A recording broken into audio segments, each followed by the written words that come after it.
اور وہ عمل اللہ نے قرآن میں حضرت ابراہیم علیہ السلام کے بارے میں بتایا، وَلَقَدْ جَاءَتْ رُسُلُنَا ابراہیم، جب اللہ کے پیغمبر، اللہ کے فرستادہ، اللہ کے فرشتے حضرت ابراہیم علیہ السلام کے پاس ہے، فَمَا لَبِثَ أَن جَاءَ بِعِجْلٍ حَنِيذٍ، بس آپ تھوڑی دیر ہی ٹھہرے، گھر سے ایک بھنا ہوا بچڑا لے کر مہمان آ گئے،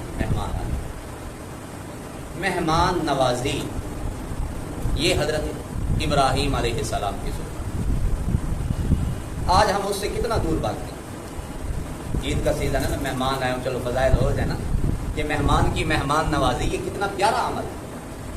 میرے نبی علیہ السلام نے فرمایا، من کان یؤمن باللہ والیوم الآخر فلیکرم ضیفہ، جس کا اللہ پہ ایمان ہے، آخرت کے دن پر ایمان ہے، اسے چاہیے اپنے مہمان کی مہمان نوازی کرے۔ اور پھر ایک حدیث میں میرے نبی علیہ السلام نے 3 عمل بتائے، جس کا اللہ پہ ایمان، آخرت کے دن پر ایمان، اسے چاہیے مہمان کی مہمان نوازی کرے۔ پھر میرے نبی علیہ السلام نے فرمایا، جس کا اللہ پہ ایمان ہے، آخرت کے دن پر ایمان ہے، اسے چاہیے اپنے پڑوسی کو نہ ستائے۔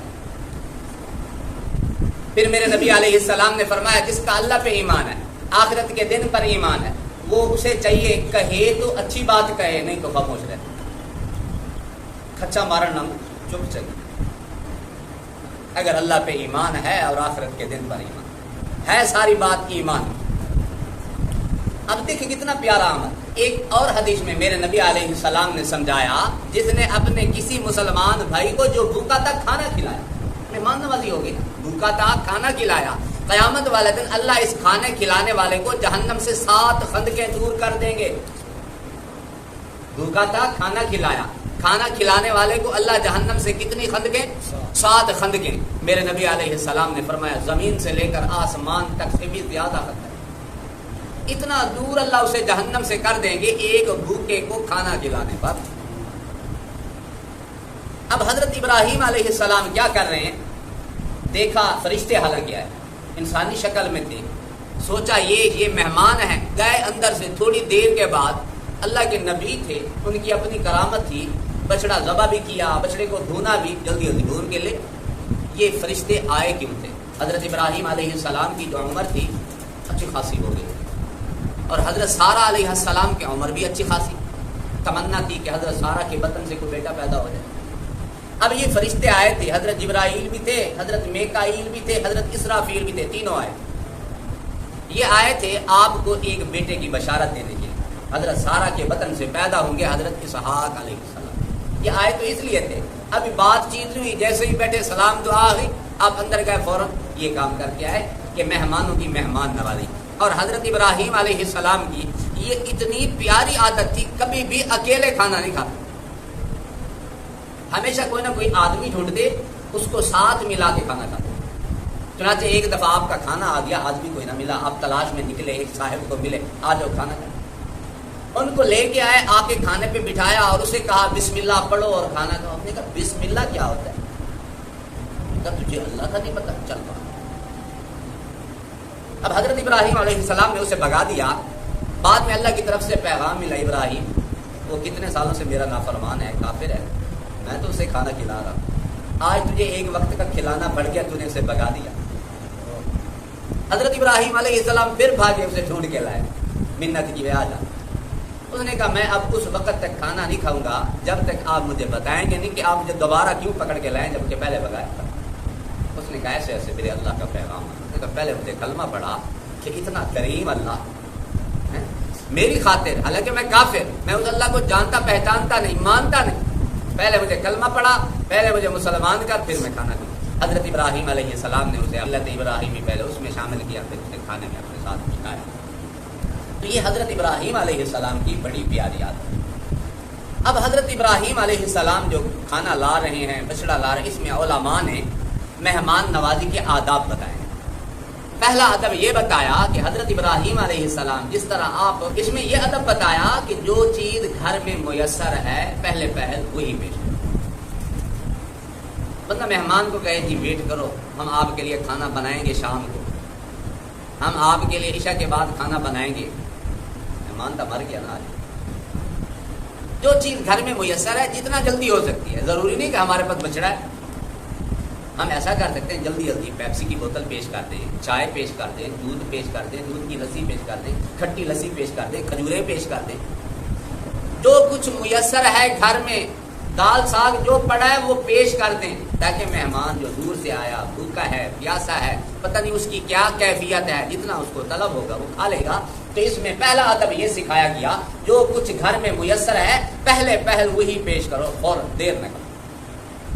دوسرے نمبر پہ بتایا گیا جو گھر میں چیزیں موجود ہیں نا اس میں جو اچھی چیز ہے نا اس کا انتخاب کیا گیا۔ حضرت ابراہیم علیہ السلام کا گایوں کا بیلوں کا کاروبار تھا، ریوڑ تھا، لیکن آپ نے اس میں ایک بچے کا آپ نے انتخاب کیا، کیونکہ جو بڑی عمر کی گائے ہوتی ہے، بڑی عمر کا بیل ہوتا ہے، اس کے گوشت کی وہ لذت نہیں ہوتی جو ایک جوان گائے اور جوان بیل کا۔ آپ نے اسی کا انتخاب کیا اور فوراً آپ کو نہ ہوا۔ اور پھر اس سے یہ بھی ادب سکھایا گیا کہ ٹھیک ہے بچے کا تو انتخاب کر دیا، بچیا کا انتخاب کر دیا، یہ بھی تو ہو سکتا تھا کہ آپ سالن بناتے اور شوربے والا لے کے آتے۔ مہمان کو اچھا کھانا پیش کرنا، آپ کیا لائے؟ بھنا ہوا، بعجل حنید، بعجل کہتے ہیں بچیے کو حنید کہتے ہیں بھنا ہوا۔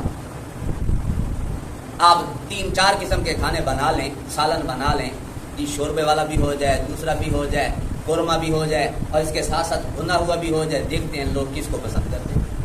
اب حضرت ابراہیم علیہ السلام نے معیار یہ چنا کہ بھنا ہوا لائے کہ بھنا ہوا گوشت زیادہ کھایا جاتا ہے، اور حضرت ابراہیم علیہ السلام نے دیری نہ کی، فوراً لایا جائے، جتنا جلدی ہو سکے وہ لایا جائے، اور پھر گوشت کا انتخاب کیا، گوشت میں سے جو اچھی چیز تھی جوان گائے اس کا انتخاب کیا، اور پھر بھون کے لائے۔ یہ سارے آداب سکھائے جا رہے ہیں کہ مہمانوں کے لیے اچھی چیز ہم پیش کریں۔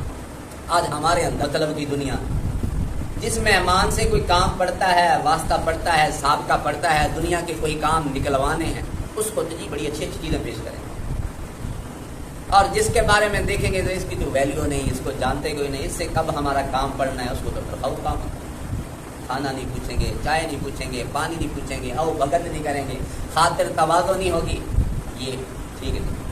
میرے نبی علیہ السلام نے ایک حدیث ہے مسلسل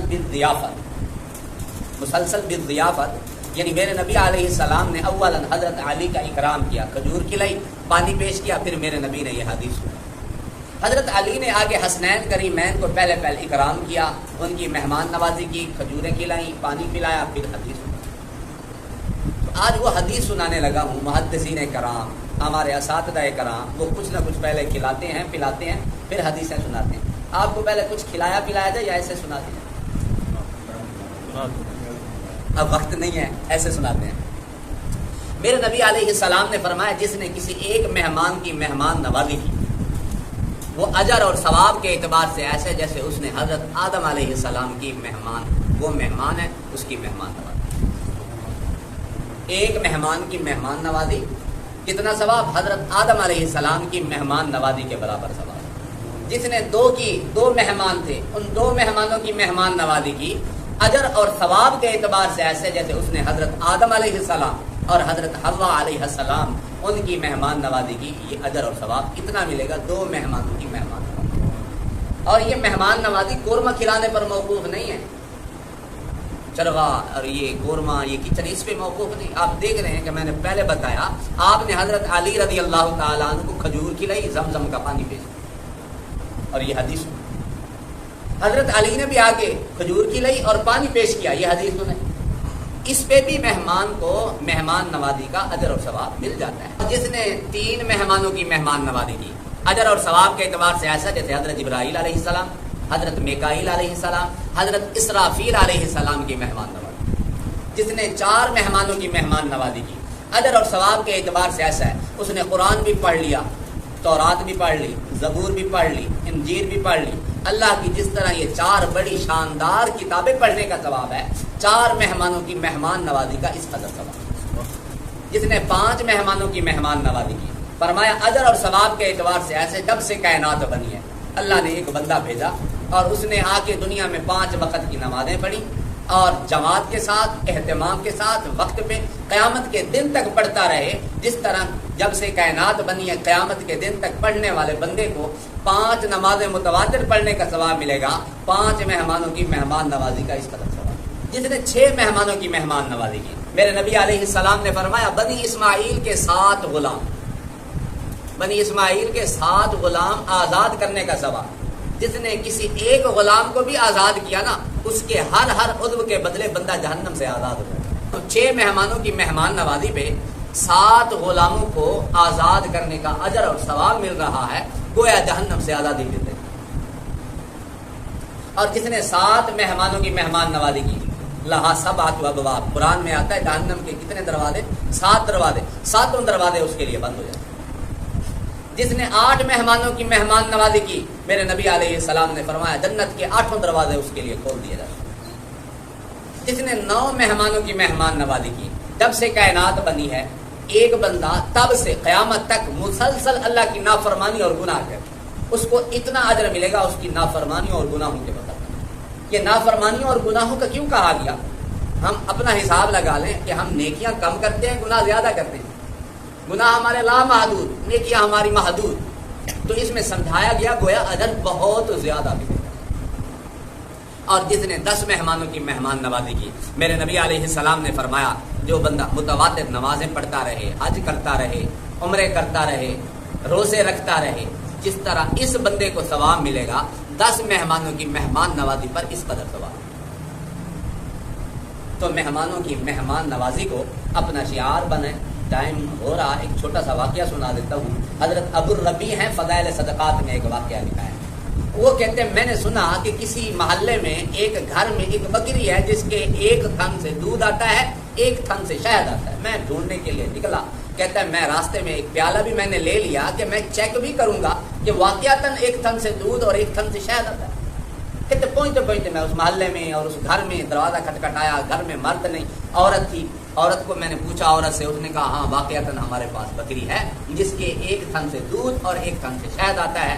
کہتی گھر میں مرد کوئی نہیں. اس نے بکری دروازے سے باہر کر دی. پیالہ میں نے لیا ہوا تھا، میں نے اس کو دوہا اور میں نے چیک کیا کہ واقعتاً ایسے ہی ہے کہ ایک تھن سے دودھ اور ایک تھن سے شہد. میں نے پوچھا یہ بکری کس مارکیٹ سے ملی ہے؟ میں نے کہا یہ مارکیٹ سے نہیں، اللہ کا انعام ہے. نہیں وہ کیسے؟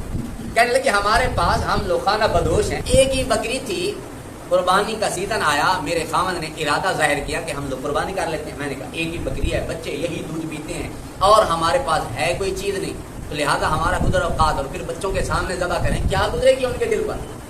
ہمارے اوپر واجب اور لازم بھی نہیں ہے، لہٰذا ضروری بھی نہیں ہے. تو کہتے خاوند نے یہ جو ارادہ تھا یہ ختم کر لیا، کینسل کر لیا. اور کچھ ہی دنوں کے بعد ہمارے گھر مہمان آ گیا. اب مہمان کی مہمان نوازی کے لیے ہمارے پاس تھا کچھ نہیں. کہتے میں نے پھر اور خاوند نے مشورہ کیا کہ اور تو کچھ نہیں، بس اسی بکری کو ہی آپ ذبح کرتے ہیں. لیکن میں نے خاوند کو کہا آپ ایسا کریں یہ بکری باہر لے جائیں، بچوں کے سامنے ذبح نہ کریں. خاوند بکری باہر لے گیا، اس نے ذبح کرنا چاہیے اور میں اندر تھی. میں نے دیکھا چھت پہ وہی بکری. میں کئی بار خاوند کو بتانے کے کہیں ڈھونڈتے نہ رہے، ہمارے گھر کے چھت پہ بکری ہے. میں نے کیا دیکھا، خاوند تو جو اس کی کھال بھی اتار چکے ہیں. میں نے کہا ایک اوپر بھی بکری اور سیم. اس نے کہا بس اس کو سنبھال کے رکھ لے، یہ اللہ کا انعام ہے. کہتے ہم نے مہمان کی مہمان نوازی کے لیے اس بکری کو تو ذبح کر لیا، لیکن یہ جو اللہ نے ہمیں بکری دی یہ بکری ایسی تھی، اس بکری میں تو کبھی دودھ آتا تھا کبھی نہیں آتا تھا. یہ تو ہم جتنے گھر کے لوگ ہیں اس کا دودھ اور شاید ہر وقت تھنوں میں بھرا ہوا. اللہ تعالی ہم سب کو مہمانوں کی مہمان نوازی کرنے والا بنائے. واخر دعوانا